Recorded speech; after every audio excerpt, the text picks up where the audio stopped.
Dau Aturjong himself had actually defected to Riek Machar between 2013 and 2014 during the war, during the South Sudanese war. And now he's appointing him.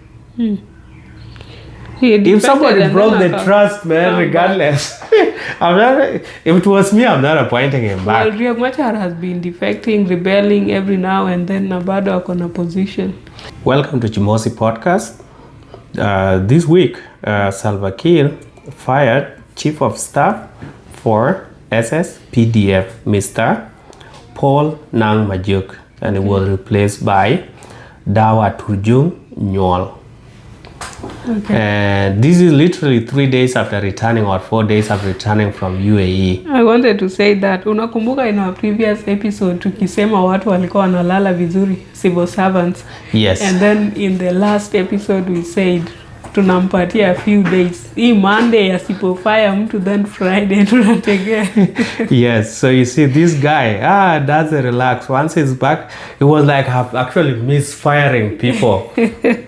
But then I was looking at some of the article, and people were saying that it was being rumored that when Kiir is back, Paul Nang Majok is going to be fired.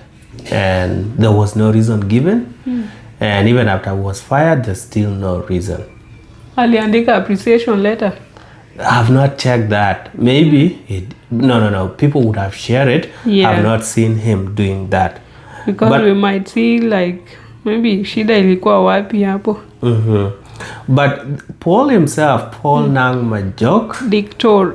Yes, is a PhD holder in security studies from Juba. Oh, before I forget, people said that it was her daughter who read the news. It was his daughter who read the news about the firing of the dad. And people were actually playing with it. But if Kiir is firing somebody with a PhD in security, what exactly does he want? That is the highest level of education that people go to. Now he has got that. He have all the necessary knowledge. Why fire him again?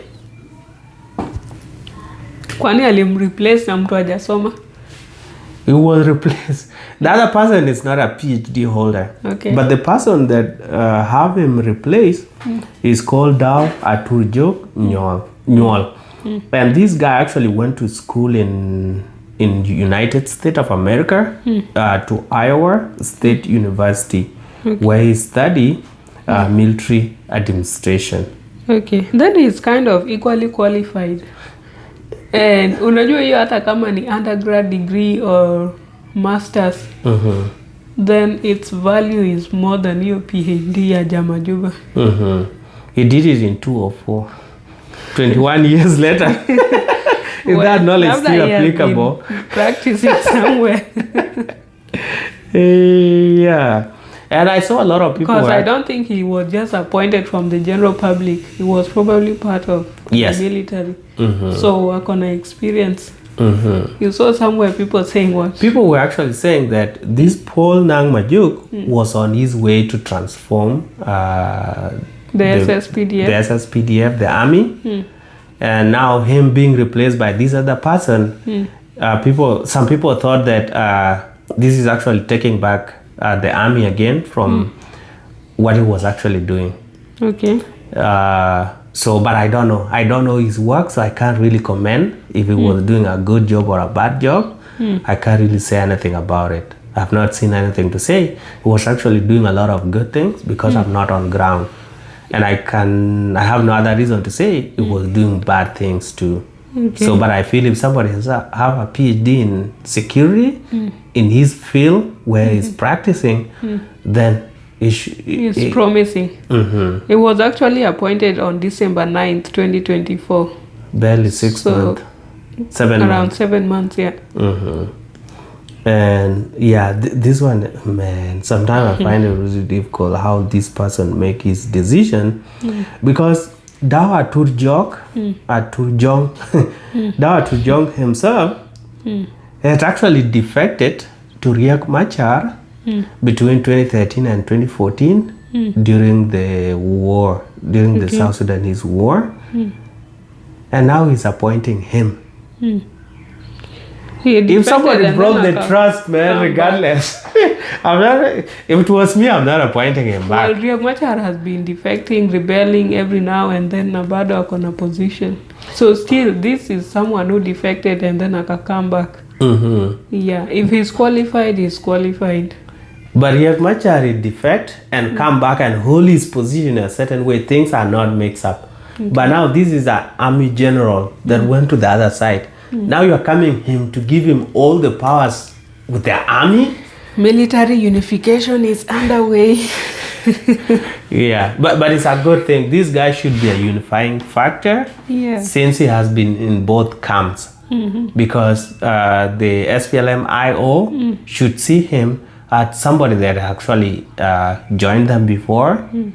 Even if he defected back to the government, and the government is also seeing him somebody that defected from them and came back. So it should be like a peacemaker in between, because it's not going to be too aggressive to any of the side. That's how I see it. And when it was being sworn in, maybe 2 days ago, Salva Kiir told him to go and deal with the ghost workers in the army, so that we know who are the real armies available, and also to deal with the supply chain management, like provision of fuel and food for the army. And I think this is where they've been struggling a lot. Logistic, people just take it as something simple, but it's complicated. Yeah, but for the ghost workers, do you think it will be successful? No, hiyo kitu ni ngumu. Like, we don't have a straightforward system in South Sudan. And then the fact that there's no digitization of the employees makes it even worse. Right now, you see people getting paid in cash, right? Wanaendanga, there are some specific locations where the military go to receive their salary. Munapigiwa tu, and then munapigiana, munaambiana kwa community, alafu mnaenda, you go take your money and go. Including people who are no longer practicing. And some people like Zol Kabir, in Arabic anyway, like those top generals, work on even their own brothers. When you walikufa during the war, people still write their names, and then they are the ones who receive that money. And it's not like they are going to benefit the orphans who are their brothers who are in the military. They're just going to use it kama salary yao pia. They just want to benefit. So it's very hard to deal with that situation of ghost workers, because it's highly infiltrated, and then those generals themselves ndio wanaandika watu, including non-existent people. You just unatengeneza ka ID, and then mtu anawekwa hapo, alafu akenko poito vizuri, like who is where doing what, and who are the people that have actually left the military. Okay, me, I have solution. If I was to work with Dau Aturjong, if I was to work with him, I actually have a plan. We have two ways. One of them is too complicated. It cannot be applied in South Sudan right now. Is the application of AI, artificial intelligence, to root out all the ghost workers. Is being applied in one of the states in Nigeria. So in that public service in that state in Nigeria, the governor, or do they call them senators? I don't know, but maybe governor ndio wako in charge of the state, and then senators ni kama MCAs or something. So he's deploying that to root out the ghost workers. But because our system has not been digitized, we are not able to do that. So what I have as the advisor to Dau Aturjong. Advertise yourself. This might be our way ya kuponyoka. But because I'm already giving it over the internet, you can take it for free. What I can do is establish proper military facilities where the military personnel, those that are in army The active officers. They're able to sleep and wake up from the army barracks. So they can have like those ones that we have in boarding schools. And then every morning like dormitories. Every morning they take roll calls of people that are there and people that are not there. Okay. And the military barrack to be separated from the communities. Now we are able to know these are the active soldiers. But the thing that is in Juba right now is not the right thing, because people still go sleep in the community and then they come back.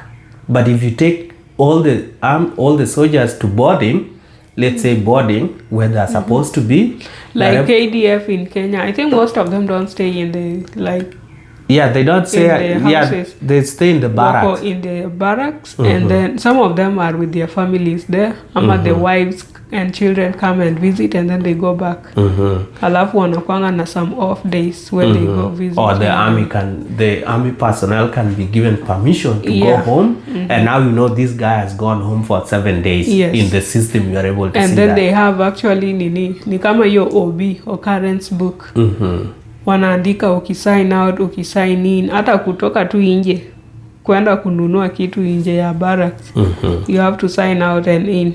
And they don't just go like I want to go buy my cigarette and you are allowed to go. They don't do that. So you see, if this Dau Aturjong is able to do that, say if you are still interested in the army, we are going to army barracks. We are going to be living there. And now that has been told to work on the food and the fuel supply, these people will have something to eat. Sometimes they don't have something to eat at the barracks, so that's why they have to stay at home and eat from there. But now, if you work on the food supply, then they have their food. You see, now you are able to know who are the active one. If somebody died from the barracks for some other reasons, then it's taken off the system. And they can But then there need to be some compensation to the family.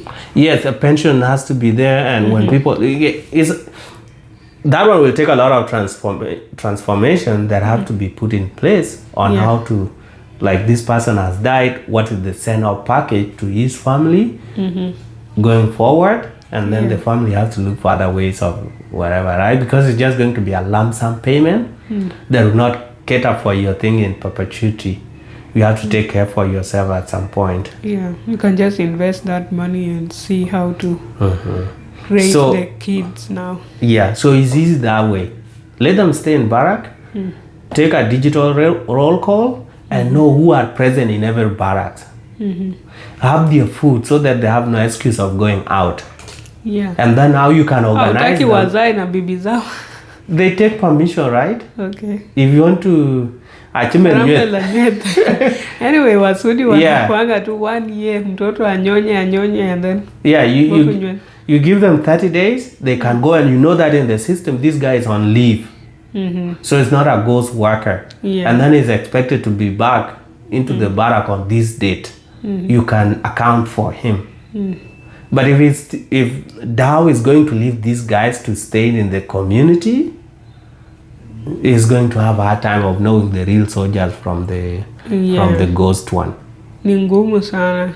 Because even if maybe your option can work, but like if you were to say people are to live in the community and then they be reporting to the barracks, then some people, those who have written other people's name down, including the deceased relatives or people who are non-existent at all, they would come like unakuja at this time and then report as yourself, and then you go and change and come back and report as the other person, like that. Impersonation. They would do that. But if they were to stay, yes, kila mtu, this is the total number of people in this barrack, in this other barrack, then it's kind of manageable. Yeah, and then also people staying in the community like soldiers, I'm against that. Why? The reason is because these people will go home with guns.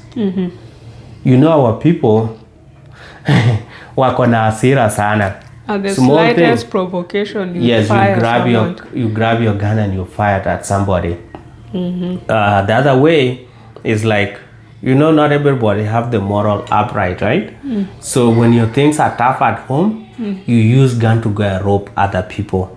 Yeah. But if it is set up, this is going to be barrack. When you are going home, you don't go with any gun. You leave it at the barrack. Yes. It will now be easy. At the armory. Yes. It will now be easy even to do the disarmament. Because they will say, our soldiers do not have guns at home. So anybody that have a gun at home have to return it. We don't know where that one is. But right now, people staying at home, no, I'm a soldier. Why are you taking my guns? You see? Yeah. So it becomes really difficult to know, like, how even to do the disarmament. Yeah. And then these people, I think it's kind of traumatization based on all these years of fight. And there's no, like, psychological help available to them. PTSD. Yes. Post-traumatic stress disorder. Yeah. So they end up harboring those thoughts. And then at the slightest provocation, you start firing, including siblings. They would even shoot themselves if one is a soldier. Ukisikia tu umekosana kidogo kidogo, mtu ashakimbia kwa nyumba anatoa gun. And they fire. Yeah, and people just die aimlessly, like for no apparent reason. So it's kind of posing a great danger to the community. Yeah. But yeah, issue with ghost workers. I think James Hood ni kama alijaribu kuniliba kupenya. Yeah, it's hard to deal with. So if I we are going to Minister of Public Service, something like that. For the army is easy. You just say what we're going to do is the initial investment to build nice barrack where they can sleep properly and have the food supply that I talked about earlier. So that these people don't have to sleep on an empty stomach. Yeah. And take, for example... And then they have the army hospital. Let's army say clinic. Specifically in the Juba. They have Giada. And then within those barracks, because barracks will be all over the country, right? They should have a small clinic where they deal with those small illness. If you become bigger, you can be transferred. You can be lifted, yeah. But again, for you, like for the food supply, this guy, I feel like it's just too much for Dau Aturjong because he's an old person. As much as he got his degree in 2004. 2004, man, that's over 21 years ago. Yeah, that's a long time ago. Damn. Because for the food or for the food supply, what I was going to say is for him to put orders that if everybody take the tender for the government to go and bring food into the country, we are not giving you the money. You bring first, you bring, you deliver. We count them, we give you your money. Yeah. Because this is what I've heard that most people used to do. They'll say, give me this tender, I'm going to bring the food. They give some fake document. Yes, they never delivered or they undelivered. Sometimes they bring expiry good or substandard, but then at the border they will say this is for the army. So even the inspection might not be conducted because when you look at Numli border, the people that are there are the soldiers, right? So if they're told this is your food going to Juba and this is talimat from the big boss, command from orders from above, they will let things go, right? And the army will feed on expired food. So the best way is to make sure you deliver it, we inspect it, we pay you your money. This way is going to prevent some of these brokers that like to mismanage the government funds. Yeah. So that's what I think. And also like the army themselves, these are people who are very secure, right? They have tight security, they have guns, they can protect themselves. So if they are not in active duty, there's no fight or they are not defending against any attacks, some of them can go to the farms and farm. They can grow things like beans, maize, sorghum, even vegetables. And that can be used to feed them. Instead of just sitting down and now the government has to remove money to go and pay for things. Like people should always be proactive in producing what they eat. Alafu money you just spend it for things like medication because for medical supply we know in South Sudan, I don't think we have any pharmaceutical companies. So those are the things that you can order somewhere. But things like food, they can produce them locally. Yeah. Yeah, so in addition to what you have just said, what they're supposed to do is not to have the barracks within the cities for them to do farming.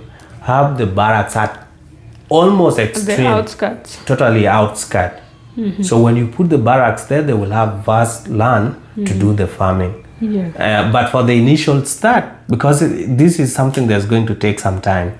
So for him is to say, in these few months, we are going to order food, and then even if they were going to do farming, right, they will not be able to harvest within 5 to 6 months. It might even take 7 months, right? So for these few months when they are farming, they are supposed to buy. But after there, they have to make plans now.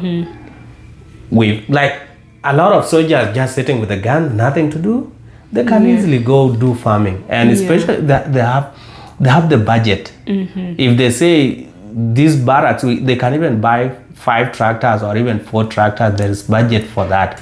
And then they train 5 individuals or even 10 individuals. They will go do the farming. The weeding is now done by the whole army because it has to be Some people can be providing security hapo kando ya nini shamba, and then as these people are farming or harvesting, and then after a few hours you go on rotation, just like that, and then you can literally do something with your time. Yeah, so this is for Dau Aturjong. But the problem is, if he was to start those process, he will be fired even before he finish one thing, because Kiir does not let this individual last for long. You unakula miezi yako 5, 6 unatolewa. He give you small powers when you feel like I'm the big man, and you start growing horns. It's not good. I feel like he should be giving people at enough least time. 2 years. Yes, so that they are able to do something. Or they should introduce a tenure of time for most of the positions that you always appoint people, so that when you are appointed, at least you are guaranteed 2 years or 3 years.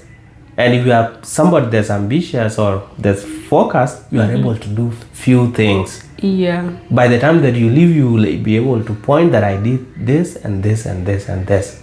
But this one where you are appointed today, you don't know next week if it's going to fire you or not. So you are always worried about you being fired. Your Everything position. that you do, You're being politically correct. and you are being watched over by people that maybe do the lobbying.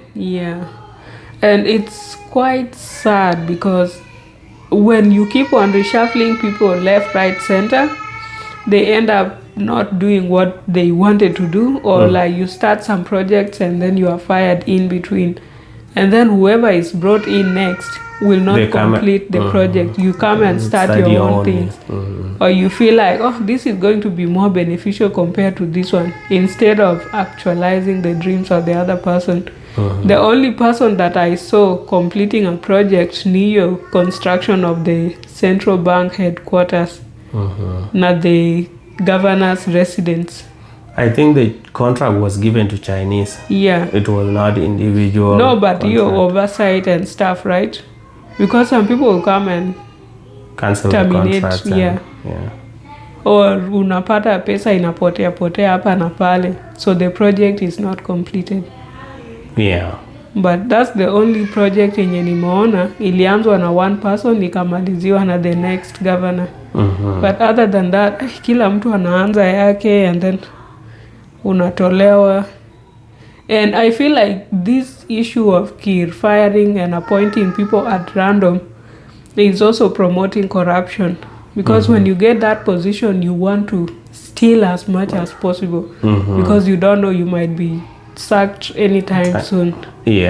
So your main focus there is how to enrich yourself for the rainy days. So that when you are fired, you are good for the next 10 years before you recycle again. And the fact that he keep recycling people doesn't really give a reason as to why maybe somebody was fired. Yeah, and there's no accountability. Yes. If you are fired because of corruption, then I don't see any reason why you should be reappointed into another position to be holding power and money. It's actually really funny. I've never seen anywhere where, or in a okay, I'm seeing it in South Sudan, but anywhere else where a company fire you and then they rehire you back. If a company fires you, they will not hire you back. Yeah. It is even They will never very hire hard you for back. other companies to hire you because they'll be like, why were you fired? And always the company that fire you themselves, they will have reason in their system. Then even if maybe after 10 years the manager that fired you left, you come back, the person tries to do the small digging, they find out that, oh, well, you used to steal the nuggets. Those miscellaneous expenses. Yeah. Pesa ilikuwa inapotea kwa table. It's really bad. Even if you have changed how, nobody will hire you. But this kid, fire you, bring you back, doesn't, to me, it makes him look like he's the bad guy. Yeah. Because... And then people keep on saying, oh, Kid, it is not that bad, people around him. Then atoke kwa hiyo position. Yeah. Let another person handle it and we see, like, who's going to be bad. Yeah. And then you cannot be the constant in every issue. Ati hapa umetoa, and then you keep on recycling the same people. Like within the Ministry of Finance na Central Bank.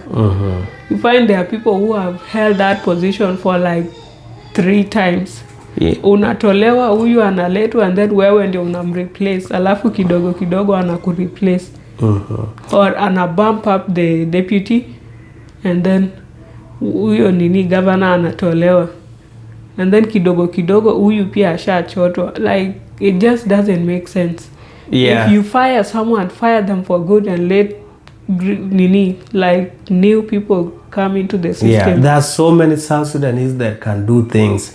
Yeah. You don't have to recycle people. If you fired somebody because there was a reason as to why, don't bring them back. Yeah. There are so many South Sudanese. There's a big pool where you can pick other people. Yeah. And they might be better off than this other individual that you are recycling. Yeah. Kama hiyo time ya COVID-19, huyo mama mwenye alikuwa Minister of Health, Elizabeth Achwei, like she literally didn't know anything.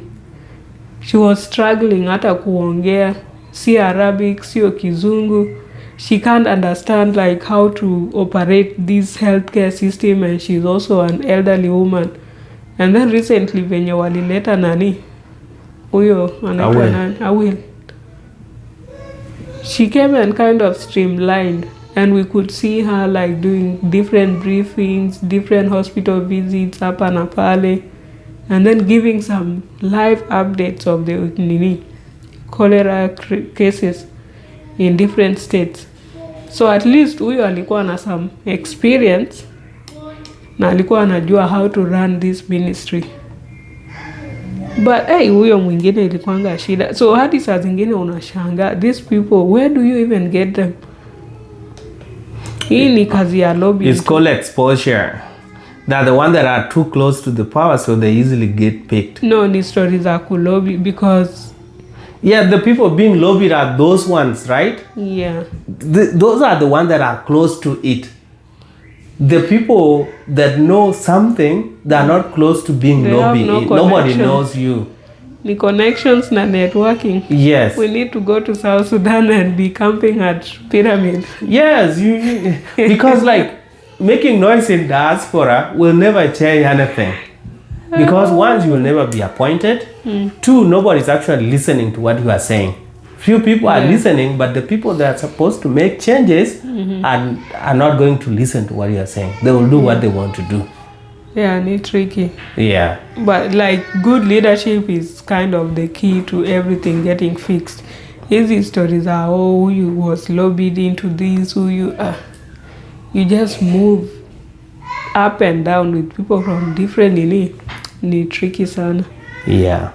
It's quite unfortunate. Yeah. All right, so that's it for Jimosi podcast. We are on our way to 1K subscribers. Please consider subscribing. Like the video and share so that the algorithm can kind of suggest it to other people who might be interested. Yes. and leave your comments. If you agree or disagree with some of the things we've said, we will consider your agreement and disagreement. Yes, and also everybody's entitled to their opinion, right? So Yes. your opinion that you are going to put in the comment is also right. It counts. Yeah, this is not the gospel truth we are saying, but if you listen to it carefully, you will see a lot of truth in it. You see a lot of sense in it. A lot of sense in it. All right. Road to 1K subscribers. Please tell a friend to tell a friend, and let's go to 1,000 subscribers and more. All right.